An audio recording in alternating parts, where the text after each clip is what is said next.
Ezra Pound speaking, Radio Speeches of World War II. Number 13, March 2nd, 1942, U.S., B. 18, Napoleon, etc. Monsieur Bonaparte, Napoleon I, made several mistakes, but it is generally conceded that he possessed military ability. Several of his discoveries lie outside the range of my subject, but I shall probably be permitted to remind you of one of his dicta, namely, you can't conquer a map. Not only do the main geographic features of our planet remain fairly stationary, but the nature of the soil and of the climate cannot be altered suddenly even by the greediest politician, or most ignorant man-hater and Knudsen-Stuck-Halavite. The aim in all the more important human endeavors must count for something, and you cannot get to San Francisco by going to Boston, granted or not granted. No one has examined the genesis of the muddle-through theory in Old England. No one, so far as I know, has taken the faintest interest in my citation of the Jew prosecuting attorney for one of America's largest, oldest historic cities. Quote, all I'm interested in is bunk, unquote, he said to me, meaning that bunk falsification was his sole interest, seeing what you can put over. This is one thing from the late P.T. Barnum, from a music hall artist, a circus owner. It is the prestidigitator's job to elude. That is what he is paid for. It may take another 40 or 80 years to get any of you calm enough ever again to ask yourselves whether this is the desirable legal attitude, whether this is the beau ideal, the ne plus ultra, the summum desiderium for a public official, engaged regularly in great municipal law courts. It is open to doubt whether there are 6 men listening now to this broadcast who are capable of facing this question. If there are, let 'em find 6 others. Someday you will all have to face it, and face all of its implications, not merely one of them. Someday the remnants of the American people will begin to wonder which side was right. They will wonder whether the choice was wise. They will even begin to wonder which side of what, which side stood for which principle, not merely stood for which interest. Hank Wallace has shown up the interest, gold. Nothing else uniting the 3 governments, England, Russia, United States of America. That is the interest. Gold, usury, debt, monopoly, class interest, and possibly gross indifference and contempt for humanity. Now, if you know anything whatsoever of modern Europe and Asia, you know that Hitler stands for putting men over machines. If you don't know that, you know nothing. And beyond that, you either know or do not know that Stalin's regime considers humanity as nothing save raw material. Deliver so many carloads of human material at the consumption point.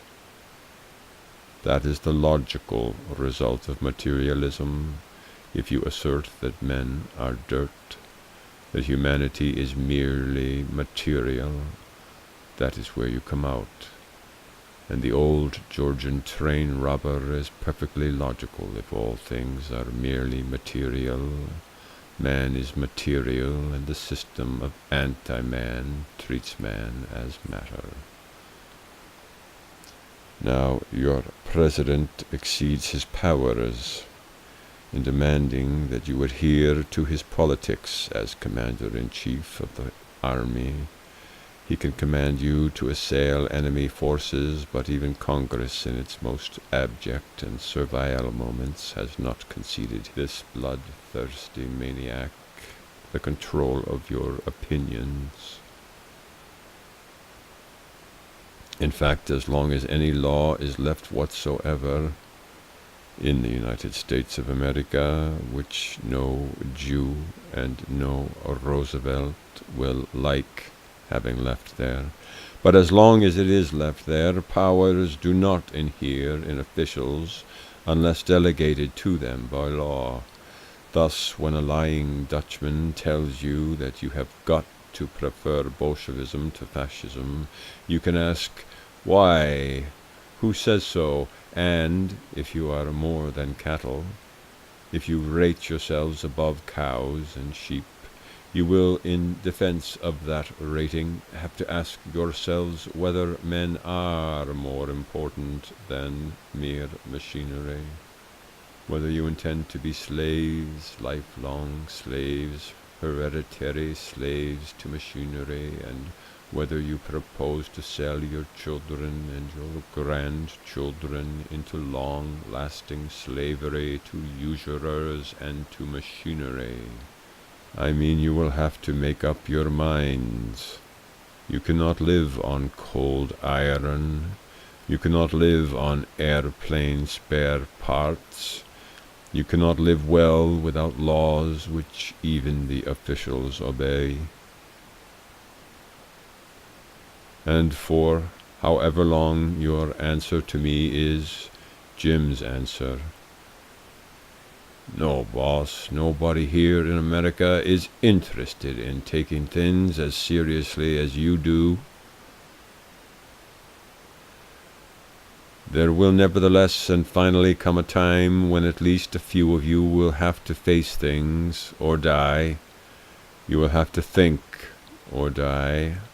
Hard choice for the daisy pickers, but a real choice.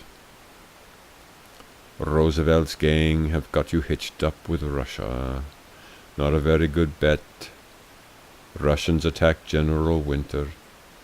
Mightn't it be that Joe Bloodsucker knows his army will starve in 3 or 4 months anyhow, unless they break the Germans before that? Why suppose that winter attacks means strength on the part of the Russians? Not my job to speculate on military conditions, but might be.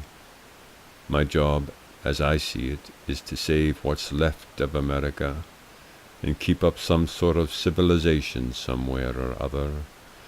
I decline to abet the destroyers. I decline, so far as the light is conceded me, I decline to climb trees to catch fish. That's an old one, 2,400 years old. Mencius referred to the folly of starting a war for something you couldn't get, something the war could not bring to the monarch Mencius was talking to. So he said, climb trees to catch fish. In the present juncture, I refer to the possibility that even the swiping and squashing of South America and of Canada may not catch even South America and Canada. Suckers, of course, you will get hold of some of them, but am I fanciful? Look at least at the possibility that this mere distension of U.S. borders may not be the way to get what you are battling for. It won't be unless you pay some attention to what happens inside America. It won't be if you lose all internal structure. When the turnpike depends upon Congress, local control is lost. Well, that was said a long time ago. The central government must, in modern life, have some powers. But as human beings, it might be well to ask how many powers and which powers. And ignorance and feeding on lies won't help you to make a lucid decision. You go yelling, hooray for Litvinov. Do you believe in the abolition of all private ownership?